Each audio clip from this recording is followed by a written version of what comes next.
संजय भैया के सौजन्य से, गोलू सिंह तबला भैया जी के सौजन्य से।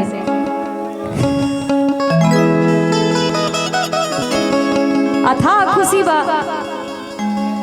कि हमने के पावन पवित्र धरती पर आइल बनी जाए। इतना सुंदर सुंदर अदाकारा लोग,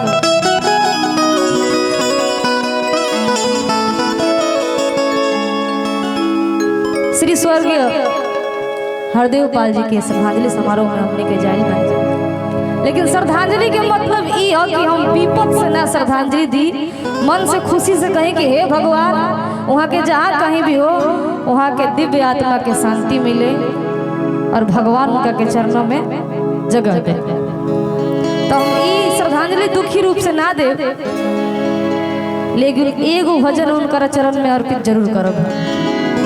और साउंड के जोड़ा नहीं थे, वाह वाह। लेकिन देखो में कोई हो बात जहाँ हम साउंड के बड़ाई करने हो जाए हमारा संग खेला।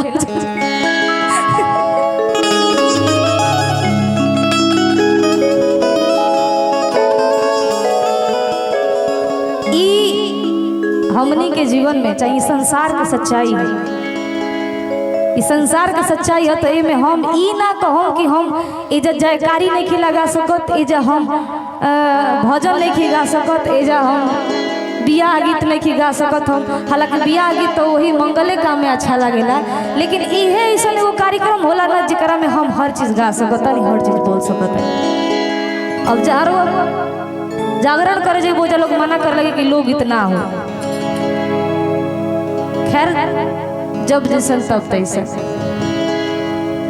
एक बार जितना लोग है जब बाबा के श्रद्धांजलि देवे खातिर, जितना लोग जब हम श्रद्धांजलि आंख मूंद के ना दे, हम जयकारी बोलवा के श्रद्धांजलि दिवाई। जितना लोग पाए जब तने खाली हाथ उठा दे सब, तो राम जी के नाम पे, श्री रामचंद्र के नाम पे, जे राम जी के मानत हो उठाइए, जे ना मानत हो से ना उठाई। राम जी के नाम पे एक बार बोलिए श्री रामचंद्र की। वाह क्या बात है। आई जो ना काम खाती हमने कैल बन जा सीधे सीधे वो काम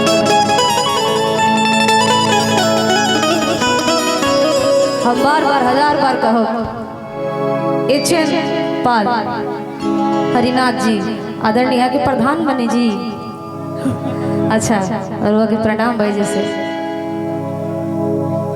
गीत संगीत के ओर चल जाओ थोड़ा बहुत, ओकरा बाद रात बाकी बा, बतिये बाकी बा।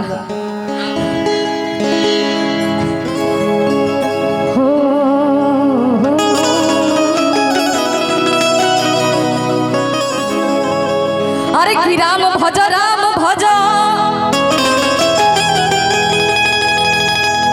कि भजे से पहले तीता लागी।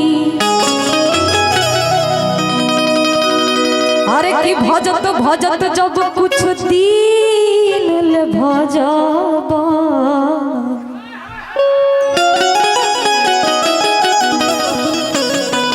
अरे कि अंत समय में मीठा लागी।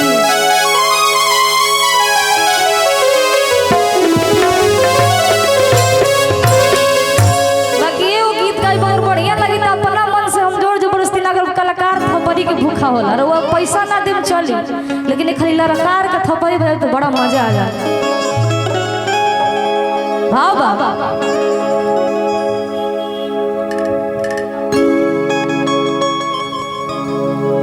अरे कि राम होवे डांटो,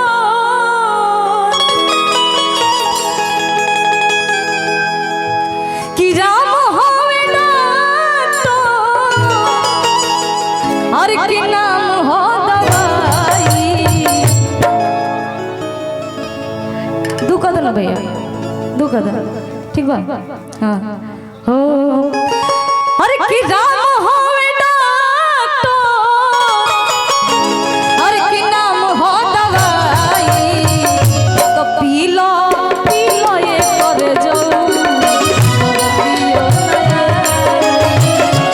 पी लो ये कर जाऊ, कर दियो राम होवे डांटो, राम होवे डांटो।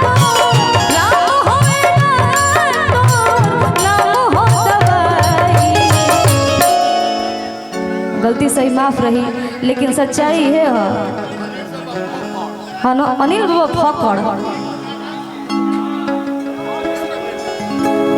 अनिल बाबा फकड़ की तरफ से बहुत रुपये पुरस्कार बा। देखिए एचएन पाल जी की तरफ से बहुत रुपये पुरस्कार बा।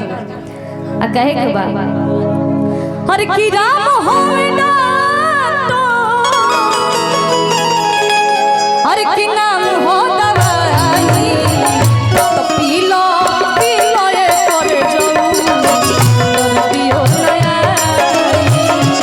पी लो ये करे जाऊं तो पियो नया।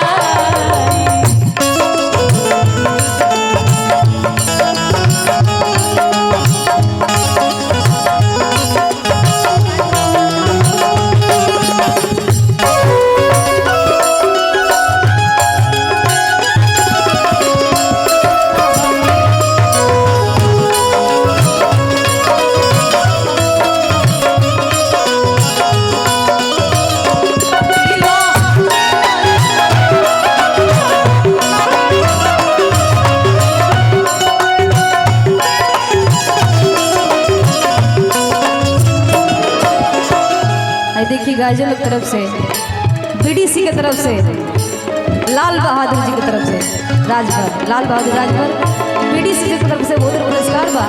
यथाजोग शिष्टाचार बा, बाकी कहे के बा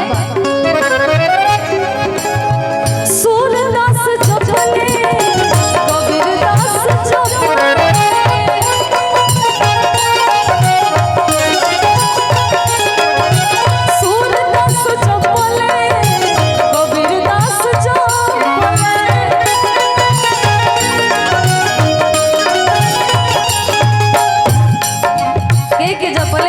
सूरदास चपले कबीरदास चपले संतो शिरोमणि बाबा तुलसीदास चपले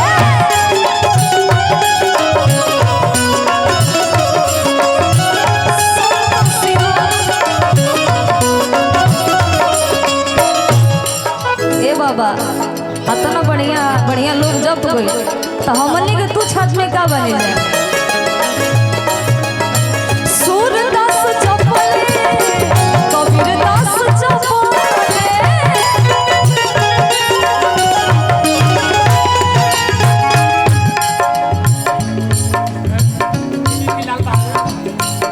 बीडीसी लाल बहादुर ये पैसा देवे हो तो उनके छुए हो कहे के बा सूरदास चपले कबीरदास चपले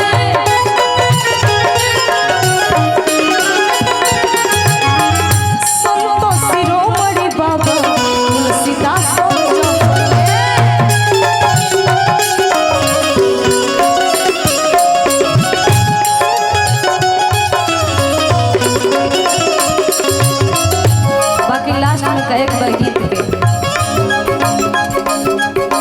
हरे की भोला बाबा चपले